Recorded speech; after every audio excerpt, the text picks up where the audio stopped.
Verse 25 says, a woman was there who had been subject to bleeding for 12 years, the Bible says. She was facing a horrific health challenge, an issue that happens to women. And to the point that for 12 years, she had been suffering with this condition, a bleeding that never stopped. It was not a minor problem. It was such a huge issue that she could not function as a normal human being. She could not do what others could do on a regular day. And I would say she was affected in more than one way. If I could expound a little bit more, I would say the first area that she's affected is physically, because blood is the lifeline of the body. And if you have a bleeding that does not stop for 12 years, that's going to draw strength out of your body. She would have been anemic.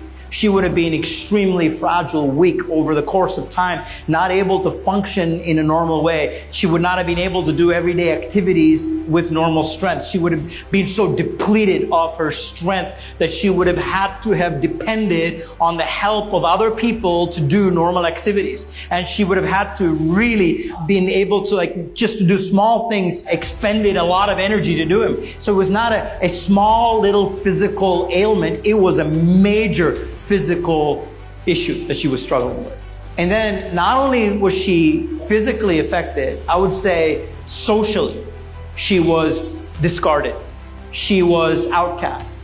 And what I mean by that is in the Jewish law, it was very clear as to the commands that God had given the children of Israel on how to deal with the women's menstrual cycle. If you read through Leviticus, God actually gives clear instructions, says, when there is that time of the month, the women need to be separated. What they touch is unclean, and whoever touches them is unclean. There's very clear, distinct instructions that God had given in regards to how someone with a bleeding needs to be withdrawn from society. And so in other words, this woman in society did not have any place.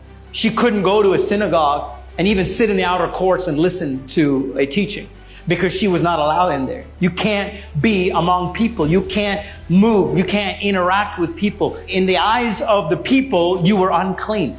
It was probably the next level to a leper, meaning a leper would have to shout out as you walk down the street saying, I'm unclean, meaning everyone would make room so that no one would be in anywhere close vicinity to this leper. And I would say this woman would have had the similar kind of treatment that wherever she walked, people would withdraw themselves from her presence. People would not be anywhere close to her. She had lived in a socially outcast life for 12 years. And so there's nowhere this woman could go that she could be received by people or be interacted with. And that would take a toll emotionally on someone. The Bible does not say if she was married or unmarried. In either case, I think it would have been horrible. Because if she was unmarried, that meant she had no hope of marriage, because someone with this kind of a problem could never, ever interact with people. So there's no way they could ever get married. And if she was married and the sickness started after she was married, that would immediately mean her husband would be separated from her. Even though they live in the same house, they could not be in the same room. She has to be in a separate room, sequestered from everyone else in the house. She could not use the same utensils as the other people did. Whatever she touched would be unclean. And then the Bible says, to make it all worse, I think when this woman was diagnosed with the sickness, I think she was wealthy. She had money. So what did she do? Finding doctors who would then treat her for her illness. So she would have gone to one doctor after the other doctor, and I'm thinking, get well. Nothing happened. Next doctor, next doctor, next doctor. And she's going through, for 12 years, every doctor that she could ever find, every single one was unable to cure her. Runs out of money. Finally, goes to the next doctor. She has no money. Then the doctor says, no cure. As long as she has money, maybe there's cure, but when she has no money, no cure.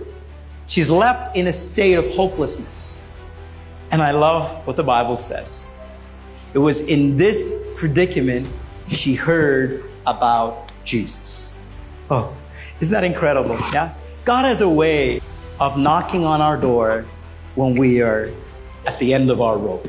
I've heard so many testimonies of people who are about to kill themselves, who are about to end their life or had come to the end of all hope, and suddenly they hear about Jesus.